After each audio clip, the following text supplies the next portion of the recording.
Shalom, selamat pagi. Bertemu kita kembali dalam renungan pagi setiap hari, setiap pagi. Kiranya kasih Tuhan, perlindungan dan pertolongannya selalu menyertai seluruh para pendengar dimanapun berada. Bapak Ibu dikasihi Tuhan, kita baca firman Tuhan terambil dari Mazmur 23 ayat 2-4. Mazmur 23 ayat 2-4, demikian kebenaran firman Tuhan. Ia membaringkan aku di padang yang berumput hijau. Ia membimbing aku ke air yang tenang. Ia menyegarkan jiwaku. Ia menuntun aku di jalan yang benar oleh karena namanya.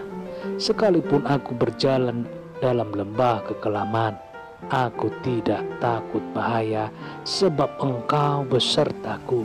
Gadamu dan tongkatmu, itulah yang menghibur aku. Haleluya. Betapa hebatnya cinta Tuhan kepada kita. Betapa hebatnya cinta Tuhan kepada Bapak Ibu seluruh pendengar pada saat hari ini. Daud mengungkapkan begitu detailnya, terperinci. Satu persatu diceritakannya apa yang Tuhan sudah lakukan baginya. Mulai dari makanan, minuman, hingga kesegaran jiwa juga diberikannya kepada kita. Haleluya. Nah, sampai Tuhan juga bersedia menjadi petunjuk jalan kita. Yang lebih menggetarkan jiwa kita adalah Tuhan penghibur kita. Amin. Tuhan membaringkan kita di padang yang berumput hijau. Bicara tentang makanan yang bersih, makanan yang sehat, makanan yang bergizi, Tuhan menyediakannya. Tinggal kita yang memilih dan menentukan. Nah, hampir semua orang jika ditanya apakah ingin berumur panjang, pasti menjawab, ya. Nah, jawaban itu seharusnya disertai dengan sikap yang bijak dalam menentukan menu makanan apa yang kita makan. Kita cenderung ceroboh seperti anak remaja. Kita berkata, ku makan apa yang kusuka.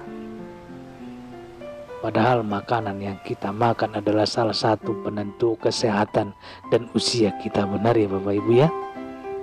Nah, mulai hari ini periksalah daftar makanan Anda. Mulai hari ini periksa daftar makanan Anda. Jangan salahkan Tuhan dan jangan juga merepotkan Tuhan. Haleluya. Sejatinya Tuhan selalu membaringkan kita di padang yang berumput hijau. Tuhan membimbing kita ke air yang tenang. Di bawahnya kita menyeberangi sungai kehidupan yang tenang, sehingga tidak akan terhanyut. Dipilihnya waktu yang tepat, sehingga kita tidak bertemu dengan angin nakal atau angin badai atau angin sakal.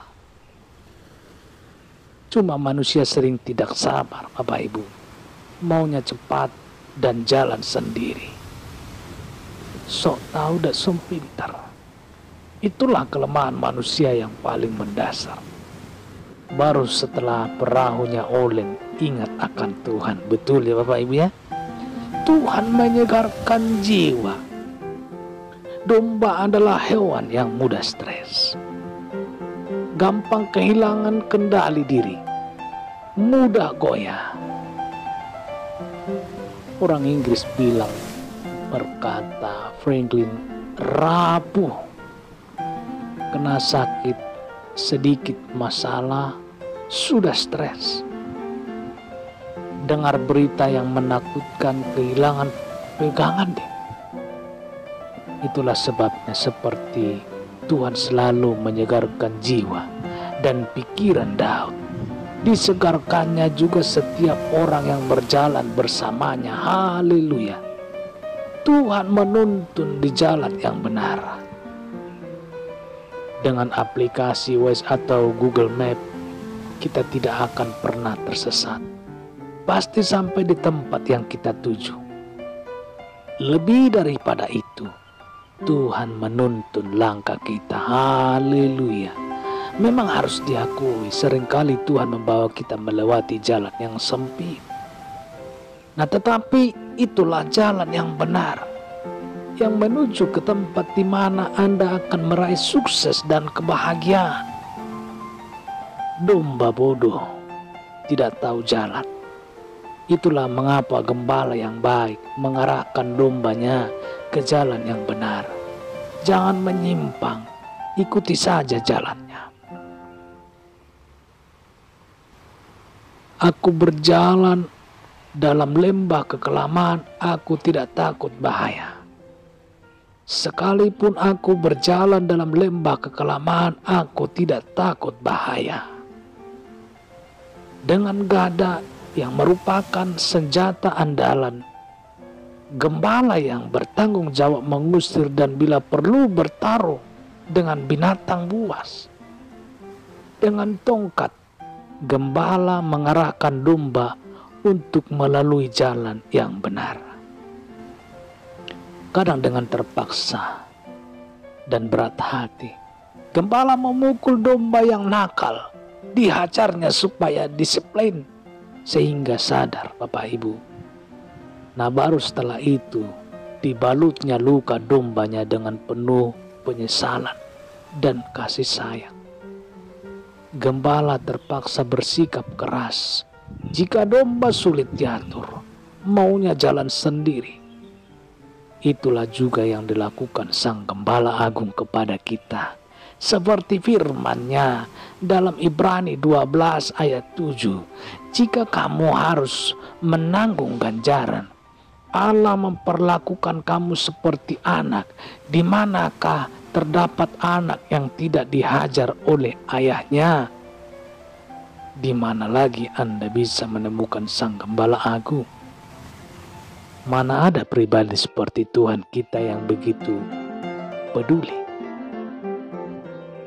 Jangan jalan sendiri lagi.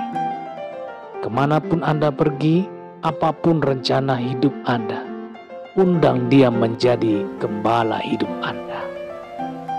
Baik, selamat beraktivitas. Terus jaga protokol kesehatan. Tetap semangat. Salam sehat, salam hebat. Tuhan Yesus memberkati. Kita berdoa. Terima kasih ya Tuhan yang menjadi juru mudi kami dan gembala agung kami. Kami bersyukur punya Allah seperti Engkau yang memperhatikan, melindungi, menjaga dan memberkati kami domba-dombamu. Terpujilah namamu Tuhan. Termulialah Engkau Tuhan. Sebentar seluruh para pendengar akan beraktivitas. Berkatilah Tuhan seluruh pekerjaan para pendengar pada saat hari ini. Dimanapun beraktivitas, tangan kasih-Mu yang bekerja, mengoreksi, mengelola setiap hasil pekerjaan seluruh umat-Mu. Biarlah berjalan di dalam rel kebenaran firman Tuhan. Bekerja, beraktivitas sesuai dengan kehendak-Mu ya Tuhan. Dalam nama Tuhan Yesus kami berdoa dan mengucap syukur. Haleluya. Amin. Baik Bapak Ibu, terima kasih. Bertemu kembali kita di dalam renungan firman Tuhan selanjutnya. Tuhan Yesus memberkati.